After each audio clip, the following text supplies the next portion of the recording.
یعنی وہ صوفیہ میں ان کا بڑا بلند مقام ہے. ان کی زمین میں غالب نے غزل کہی ہے, اتنا اقبال نے ان کی زمین میں وہ جو مشہور ان کی ہے اپنا بتان بہم و گماں لا الہ الا اللہ, وہ فارسی میں ان نے اسی ردیف قافیے کے ساتھ فارسی میں سلطان باہو کے بعد آپ آگے چلتے جائیں, شاہ حسین, ٹھیک ہے, اور میاں محمد بخش, اور اتنا بڑا آدمی خواجہ غلام فرید. یعنی اس کی بعض حصے تو ایسے ہیں کہ عالمی ادب کے اعلیٰ ترین نمونے اس کے سامنے ہیچ. اور یہ ان کی سرزمین ہے, ان لوگوں کی. اور آپ کہتے ہیں یہاں گالی دینا کلچر ہے. وہ خواجہ غلام فرید کا واقعہ آپ کو بتاؤں؟ جی جی پلیز. روزہ رکھا ہوا, نفلی روزہ رکھا ہوا, اور ایک ہندو میاں بیوی آئے. یعنی یہ ایسے لوگ تھے, آج بھی ان کے مزاروں پہ ہندو, یہ کرسچن, یہ سب جاتے ہیں. ہاں جی, یعنی ایسی محبت انہوں نے بانٹی. وہ کوئی خاص شربت انہوں نے بنایا, انہوں نے کہا یہ ایسا شربت کا نسخہ بن گیا اتنا شاندار ہے کہ یہ خواجہ صاحب کی خدمت میں پیش کرنا چاہیے. سب سے معتبر آدمی تو وہی تھے. آدھی رات کا نواب آپ بھاولپور نے جا کے جگایا, ملتان کے کوکر ہاؤس میں ٹھہرے ہوئے تھے, تو وہ خود خادم نے انکار کر دیا جگانے سے. با اصرار کیا تو جگایا, تو پھر اتنا کہا, دعا بتائی, مگر اتنا کہا. اب اس زمانے میں بھاولپور کہاں اور ملتان کہاں, اور آدھی رات کو سفر کرنا پریشانی میں. کہا کہ رعایا کے ساتھ اچھا سلوک کرتے تو یہ دن تو نہ آتا, آج اس پریشانی میں تو تھے. ایک انگریز آیا, نابینا تھا, آنکھیں اس کی خراب ہو, نابینا نہیں تھا, آنکھیں خراب ہو گئی تھیں اور بے روزگار تھا. تو خواجہ صاحب ہر ایک کو پیسے دیتے تھے. عجیب و غریب فقیر تھے, جو بھی آدمی آتے تھے اس کو کچھ دیتے تھے, دلا کے لازماً دیتے تھے, کچھ تھوڑے سے ایسی تبرک کے طور پہ ہی صحیح. تو ایک اٹھنی یا 1 روپیہ یا 2 روپیہ, 1 روپیہ کا مطلب تھا ایک من گندم اس وقت میں. تو ہارون صاحب ٹھیک ہے نا جی, یعنی 1000 روپیہ سمجھے نا آپ, 2000 روپے, اور 15-20 روپے تولے تو سونا تھا. آپ اندازہ لگائیں نا کہ 1 روپیہ دے رہے ہیں تو اس کا کیا مطلب ہے. ہاں جی, 10-15 ہزار کے برابر یا 5000 روپے کے برابر. کہ اس کو زیادہ دے دو. وہ کتنے کا, 100-150 روپے تو اس کو دے دو. اچھا, یہ اجنبی ہے, یہ ہمارا کلچر ہے جناب. بتائیں نا, کہا کس نے ہے؟ اور آپ کس نے کہا؟ سب کو پتہ ہے. نہیں آپ بتائیں کس کو کہا. لوگوں کو شائبہ بھی ہو سکتا ہے ہارون صاحب. نہیں, کسی کو کوئی شائبہ نہیں ہے. اب اس بیچارے کا جو خاندانی پس منظر ہے, جن مصیبتوں سے وہ گزرا, ترس بھی آتا ہے. لڑائیاں, جھگڑے, قتل کے واقعات, ہاں جی, 2 خاندانوں میں تصادم, بے شمار لوگ قتل, ان کے بھی لوگ قتل ہوئے, دوسروں کے بھی ہوئے. پھر بہت مشکل سے صلح صفائی ہوئی. ہاں جی, پڑھنے لکھنے سے دور کا واسطہ بھی نہیں. پڑھنے لکھنے میں تو اللہ کے فضل و کرم سے, خان صاحب کو بھی بہت کتابیں میں نے لے جا کے دی, مجھے نہیں کبھی بتایا وہ کتاب انہوں نے پڑھی. اچھا, نواز شریف صاحب کو تو کبھی کتاب چھو کے نہیں گزری.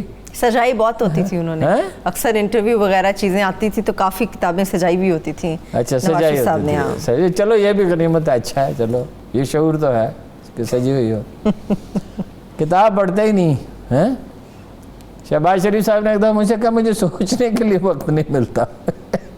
سوچنے کے لیے وقت نہیں. مصروف آدمی ہے ہارون صاحب. آجا, یہ سارے لوگ اس کے ذمہ دار ہیں, بلا استثناء اس کے ذمہ دار, سبھی ذمہ دار. دیکھیں انہوں نے, یہ خان صاحب یہاں دفتر کھول دیتے نا عمران خان, تو دفتر بند کر دیتے تھے. مجھے کریکٹر اسیسینیشن کی پوری کمپین مجھے یاد ہے, 96 کے الیکشن میں. مجھے ان لوگوں کے نام پتہ ہے, مجھے ان واقعات کا پتہ ہے چلائی. ان کے لوگوں کو پکڑ کے لے جاتے تھے, ان کے دفتر بند کر دیتے تھے, ان کے بینر اتار دیتے تھے. ہاں جی, پھر آپ کو یاد ہے خواجہ اعظمی نے جو تقریر کی تھی جی, اب اللہ تعالیٰ اس کی مشکلیں آسان کرے, وہ رہ گیا, باقی خورشید شاہ رہ گیا. تو سارے ذمہ دار ہیں. شرم کی بات ہے, اور معاشرہ اخلاقی طور پہ اتنا مفلس ہو گیا کہ پارٹیوں کے ورکر دھڑا دھڑا ایک دوسرے کو, وہ کہہ رہے ہیں اس نے زیادہ زیادتی کی, اس نے 9 گالیاں دی, اس نے نہیں, اس نے 6 دی, نہیں اس نے پہلے دی, اس نے بعد میں دی. 2 گالیوں کا فرق ہے. گالی دی نا, اور نہایت گندی گالی کون کوئی دے سکتا ہے. یہ حالات خراب کرنے میں سب سے زیادہ دخل ہے مراد سعید کا, شیخ سب سے زیادہ شیخ رشید کا, مراد سعید کا, اور وہ قادر پٹیل کا. یہ مستقل سے خاموش ہے. وہ خاموش تو اس لیے ہے نا کہ شہزاد اکبر دخل دیتا ہے نا ایف آئی اے میں, اس کا دکھ ہے. آج تو بول پڑے, کیا کریں گے, دکھی ہو کر ناراض تھے کہ بھئی شہزاد اکبر بھی بہت بڑا اونچا فنکار ہے, آپ کیا سمجھے؟ سادہ آدمی ہے فواد چوہدری صاحب کے مطابق. کتنا سادہ؟ سادہ آدمی ہے فواد چوہدری صاحب. فواد صاحب بھی بڑے سادہ.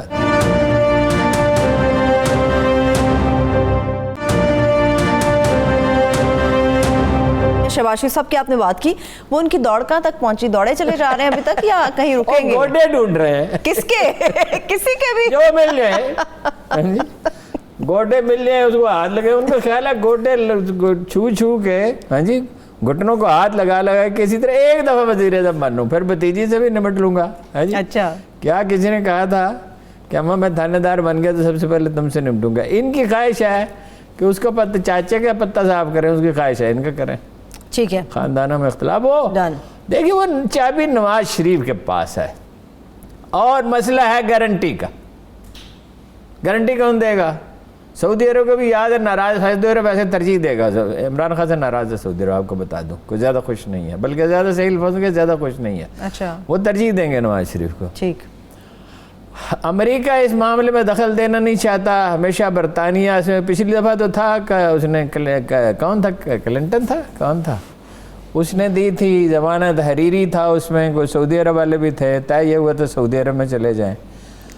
اب جو ہے نا حساب کتاب یہ لگایا جا رہا ہے, یعنی یہ فارمولہ کیا ہوگا کہ یہ رہیں وزیر اعظم 5 سال. اگر ایسا ہو جائے, ابوظہبی عمران خان کے جانے کے تو آثار ہی نہیں ہیں, ٹھیک ہے نا, تو یہ 5 سال کے لیے وزیر اعظم رہیں اور وہ چپ رہیں. چپ تو وہ ہو جاتے ہیں جب ضرورت پڑتی ہے, چاہتے تو وہ بھی مفاہمت ہی ہیں.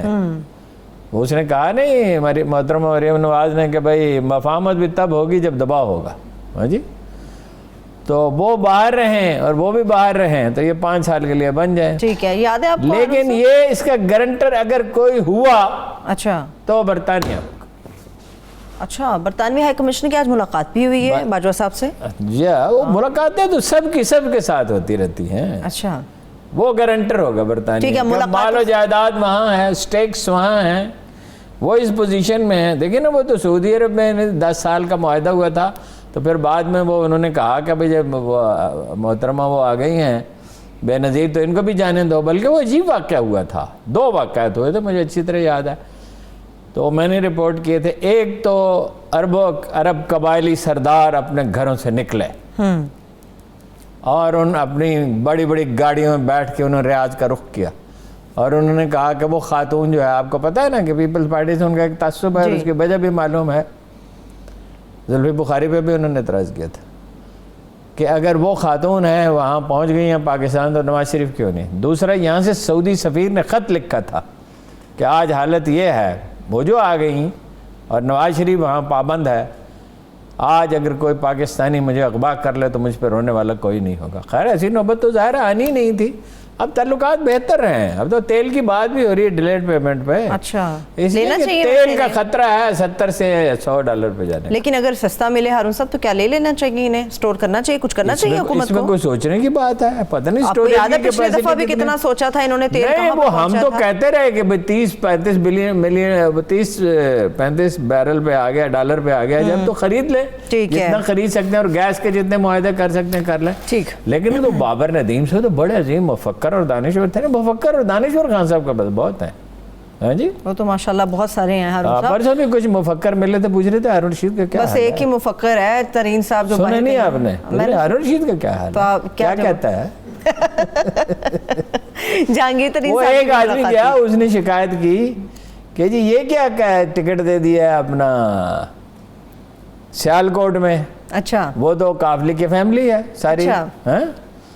تو انہوں نے کہا, ایک ڈاکٹر صاحب کا نام لیا, انہوں نے کہا صاحب بھی کہہ دوں یا کہ پیسے لے لیے ہوں گے, چیف منسٹر سے منوا لیا. اس نے کہا آپ ہر الیکشن کیوں ہارتے ہیں خان صاحب, یہ میں نے آپ کو طریقہ بتایا تھا, حکومتیں بھی کبھی اس طرح ہارتی ہیں, یہ اس کا سسٹم ہے وہ پورا, اس نے مجھے بھیجا بھی. اچھا, جواب نہیں ملا خان صاحب سے کچھ؟ تو خان صاحب نے کہا میں آپ کو انچارج بناؤں گا. میں نے کہا آپ کو بنائیں گے, کہنے لگا کبھی بھی نہیں, مجھ سے ہمیشہ وعدہ کر لیتے ہیں مگر بناتے ہیں. اچھا, ملاقاتوں سے یاد آیا ترین صاحب کی بھی کچھ سینئر اخباروں سے ملاقات ہوئی ہے. اپنا ڈاکٹر صاحب بھی ملے, کراچی والے.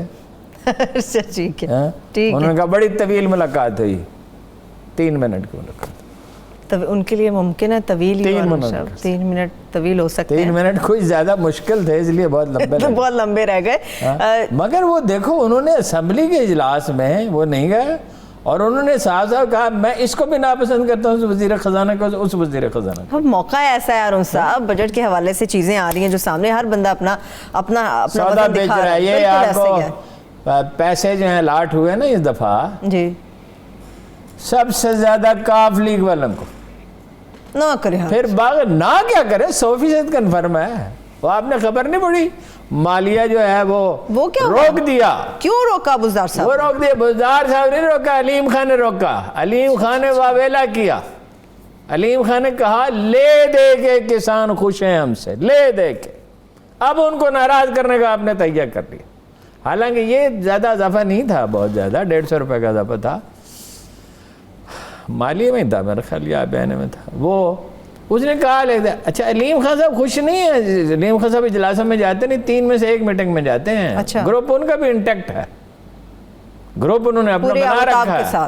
ہاں جی, کوئی مشکل وقت ہے مگر انہوں میں خوبی ہے نا, لوگوں کی مشکل وقت میں مدد کرتے, تو ان کا گروپ انٹیکٹ ہے.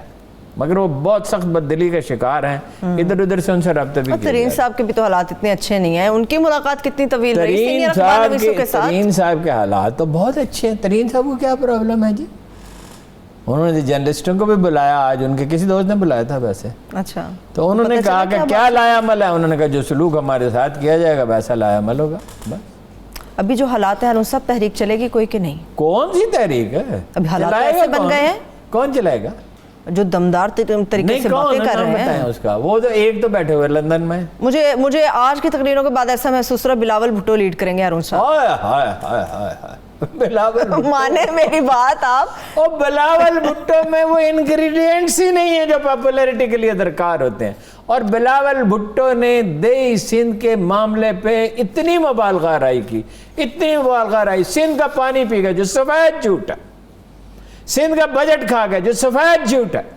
بجٹ تو کھایا جاتا ہے کراچی کا 33%. وہ تو خیر فضول بات ہے کہ 70% ٹیکس یہاں سے جمع ہوتا ہے. وہ تو مال جاتا ہے گلگت بلتستان تک, پنجاب, پختونخوا, آزاد کشمیر, ٹھیک ہے, بلوچستان, وہ تو ساری جگہ کا ہے. یہ ٹھیک ہے کراچی میں انڈسٹری زیادہ ہے, ان کا کنٹریبیوشن زیادہ ہے کراچی, لیکن 33% انکم ٹیکس صرف کراچی شہر سے جمع ہوتا ہے. ان کو تو نہیں دیتے, نہ بلدیاتی اداروں کو پیسے دیتے ہیں. اور دونوں نے ڈٹ کے قبضے کیے ہیں, ایم کیو ایم نے بھی